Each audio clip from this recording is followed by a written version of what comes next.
Greetings mga silingan kapitbahay neighborhood, I am Riri Cabrera, ang totoong Raul, and welcome to the house construction vlog episode number 12.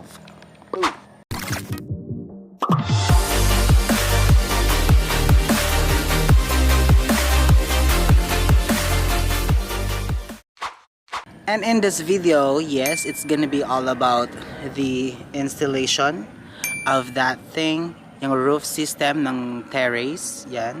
And also, I'm gonna provide some clips so that you guys are able to see how the procedure goes. And yeah, let's go. The steps for installing the roof system for the terrace were the same as for installing the roof panels in the main house. And also, they cut the steel to exact dimensions that corresponds to the needed size for the terrace roof. And yes, after cutting the steels for rafters, and they were immediately joined, followed by preparing and cutting pieces of steel as fascia board and carefully placed on the specific areas, especially those sa may edges talaga, to cover the point of the steels. Wow! Actually, si Kuya Opling, bumababa din siya to make sure and double check if those steels are properly installed and placed on their areas. Ayan siya. And after that, the purlins that would support the roof panels were placed once the fascia board was finished. Kuya Opling also welded these steels to keep them from moving, and they were later covered with epoxy primer by Kuya Gary kasi sila talaga yung magka-team. Ito yung pag-i-install ng fascia board. Yan. And they are welded manually. And this is how it looks like pag wini-weld siya. Ayan. This one, it may be like a little space to complete the terrace, the roof system of the terrace, but then it is really complicated to install kasi it's like there are just a piece of steel, you know. Wow! But then it takes a lot of time and days to complete. And here is an overhead perspective of the terrace roof structure. Wow! And yeah, this may appear to be an easy task, yet it takes days to finish.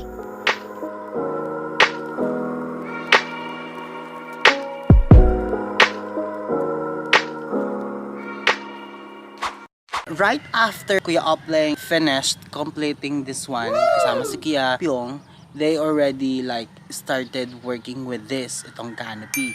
And yeah, as per Google, it says that canopies are typically intended to provide shelter from the rain or sun, but may also be used for decorative purposes or to give emphasis to a root or part of a building or a house. And also, sila Kuya Opling, they completed this one in just one day. Wow!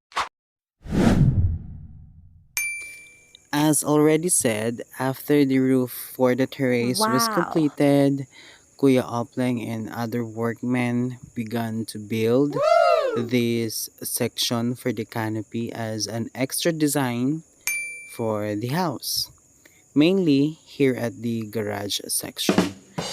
By the way, the initial step was to join pieces of 2x2 wood, yung 2x2, as a frame for the phenolic board formworks. And this one was like around 8 a.m. na.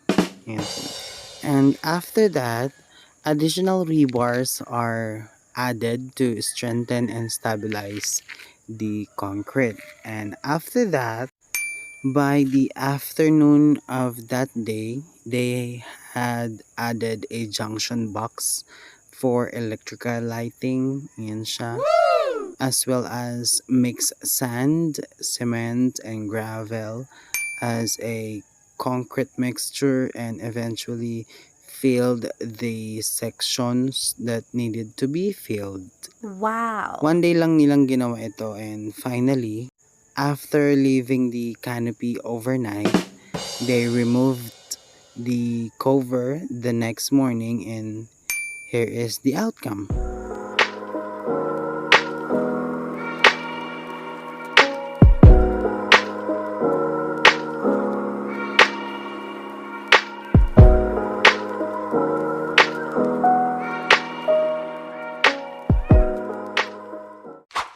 In this particular part of the video, it's like the clips showing that Tatay Joji working with the woods that will be used as door frames and eventually as doors na rin.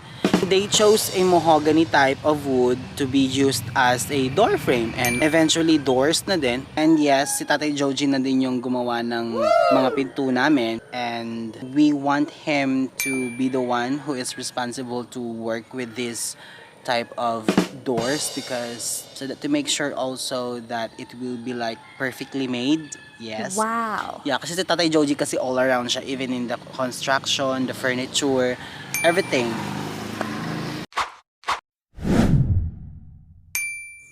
So last February 14, we bought these mahogany type Wow. woods in advance so that Tatay George could begin working on them at any moment. And ito yung mga nauna niyang nagawa. And these are the clips how Tatay Joji make them. Yan siya. Actually, Tatay Joji owns these equipments and machines. Yan siya. Even this one.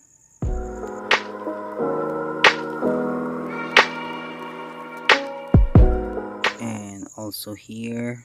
Ayan.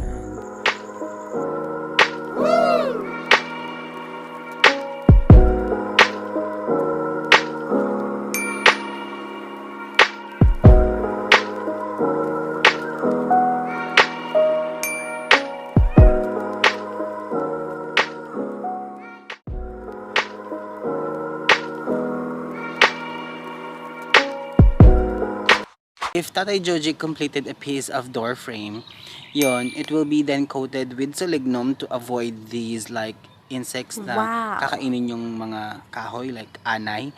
And then eventually it will be placed on specific areas kung saan yung door, and yan, followed by Kuya Opleng adding some mortar mixture to seal them on each corners of the door.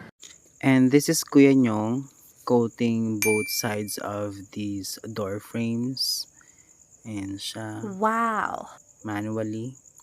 And Tatay George added a lot of nails that will assist the door frame hold steady after being treated with chemical. And actually, Tatay George utilized a DeWalt line laser to produce an exact horizontal or vertical lit line onto the surface at which the laser is pointing.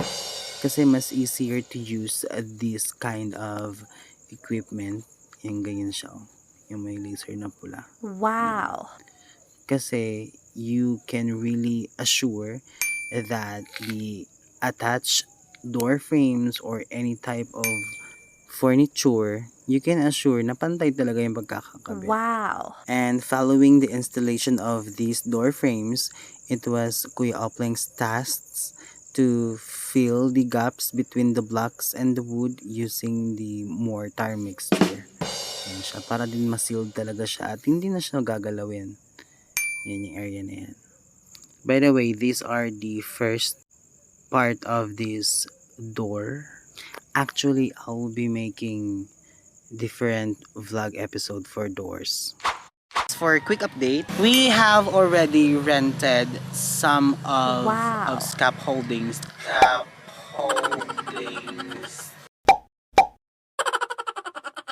that will be used for plastering, kasi nga my sister and my brother-in-law wanted to start na ang Wow. plastering at the back part of the house, and these are the clips. And here are the scaffoldings that we rented. After getting them, the workmen immediately build them so that they may be used. Wow. And these scaffoldings were initially constructed in the back of the house. Wow. Ayan siya. Pagdating pa lang nila ay nasikaso agad to start kasi the plastering sa back area. Yun siya. Actually, in terms of constructing these scaffoldings, it's really time consuming as well kasi mataas talaga siya, Mars. Nakakatakot din. And this one, nag-start na rin sila ng pahapyaw for plastering.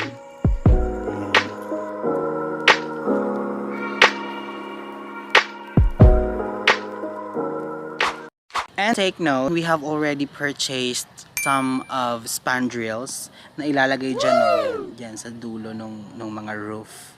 Yan, sa mga corner, even here. Cover siya all around the edges of the roof para to make it more beautiful. And this was also the moment when Kuya Ralph unloaded the both spandrel, which will be also utilized for the roof. In addition, as requested by my sister and my brother-in-law, they picked a basic white spandrel, and these are the other materials that will also be used for the terrace. Yan.